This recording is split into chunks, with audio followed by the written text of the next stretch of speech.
ธุ เทศนาประโยคาเนในที่สุดแห่งพระธรรมเทศนานี้ขออำนาจกุศลบุญราศีทักษิณานุปทานกิจอันเป็นส่วนสุจริตหาโทษไม่ได้ที่ท่านเจ้าภาพตระกูลพรหมินทร์พร้อมทั้งญาติมิตรบรรดาบุตรธิดาบริวารชนได้บำเพ็ญตั้งแต่ต้นตามลำดับจนบัดนี้จงดลบันดาลให้ผู้วายชนมีนามว่านายนครพรหมินทร์ได้ประสบสุขสิริสวัสดิ์ที่บุญผลสมความมุ่งมา่ปรารถนาของท่านเจ้าภาพทุกประการรับประทานแสดงพอสมควรแก่เวลาขอยุติพระธรรมเทศนาลงไว้เพียงเท่านี้เอวังก็มีด้วยประการฉะนี้ สาธุ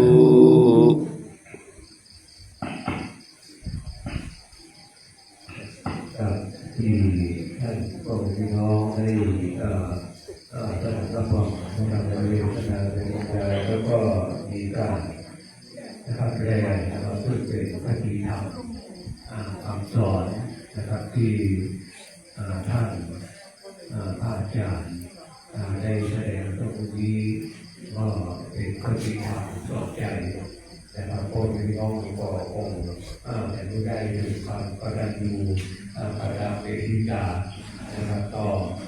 บรรพบุรุษนะครับซึ่งเป็นพิจารณาธรรมที่ก่อนเราได้ต้องไปปฏิบัติกันนะครับก็ต่อไปนะครับในครั้งนี้ก็ทางเจ้าภาพและคณะสัตยาวัดอิริกิทุกท่านก็ต้องขอกราบขอบคุณนะครับในการโปรดเมตตานะครับจากท่านพระอาจารย์นะครับอภิญญา ปัญญานะครับอภิปัสสังโนนะครับซึ่งเป็นจากสำนักวัดพระธาตุสุเทพโบราณวิหารที่ได้มาแสดงพระธรรมเทศนาร่วมกับพวกพี่น้องในครอบครัวนี้นะครับเป็นที่เสร็จเรียบร้อยไปนะครับซึ่งตรงนี้ระดับต่อไปขอจะได้ขอ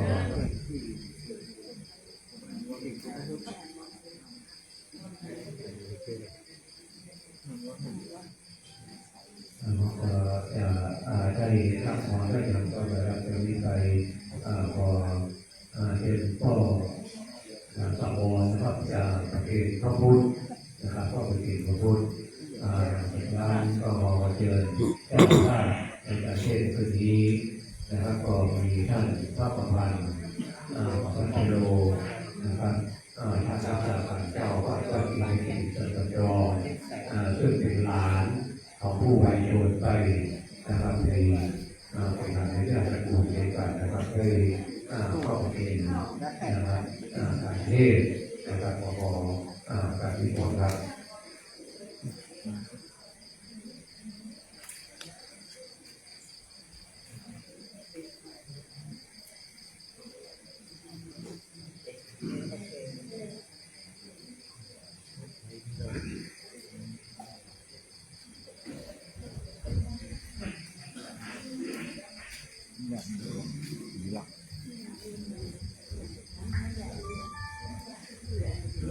ใครมีอาจารย์ขยันอยู่ที่สุดสุดสมไปถึงนครสุรินทร์ทุ่งรับขอให้เงินวิญญาณสู่สุคติโลกสวรรค์ด้วยเถิดยะถาวาริวหาปุราปาริปุเรนติตาภลังเอวะเมวะอิโตตินันเปตาสันอุปกัปปติอิทิตังปฏิตันตุมังคิปะเมวะสัมมิทันตุสัพเพปุเรนตุสังกปาจันโทปนะระโตยะถามะเนโทติระโตยะถาสัพพิติโยวิวัชชันตุสัพพะโรโควินาสันตุมะเตภวัตันตรายโยสุขีติกายโกภวะอภิวาทนาเทวิตานิจังมุตตาปจายิโน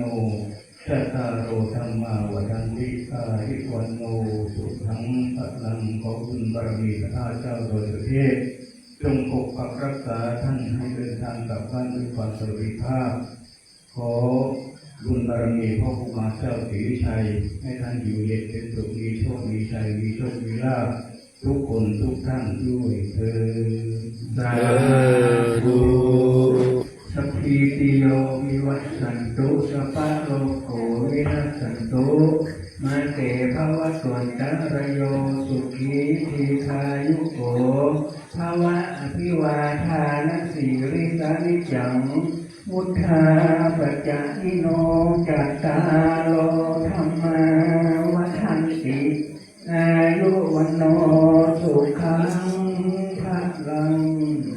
อิตังทานะกัมมังนิพพานะปัจจโยโหนตุโนนิจังอิตังสีละคัมมังนิพพานาปัจจโยโหนตุโนนิจังอิตังภาวะนาคัมมังนิพพานะปัจจโยโหนตุโนนิจังยังกินเจกุสาลังกัตตะปังกัมมังเตหิตาเตหิกตังปุญญังโนอนุโมทันตุสุนันตุปนโตเยเตวะอาสมิงตาเนอติกาตาติกายุกาสตัมสัพพสัตตานังสุขีอัตตานังปาลิกาลันตุมาตาปิตาสุขิตาหุนตุตุกขมจันตุสัพพิยตกะสุขิตาหุนตุตุกขปะมุนจันตุกะสุขิตาหุนตุตุกขปะมุนจันตุสัพเพปิสาสัพเพยัคขะสัพเพเปตาสุขิตาทุกขปะมุนจันตุสัพเพนักขตาสุขิตาหุนตุทุกขปะมุนจันตุสัพเพเทวา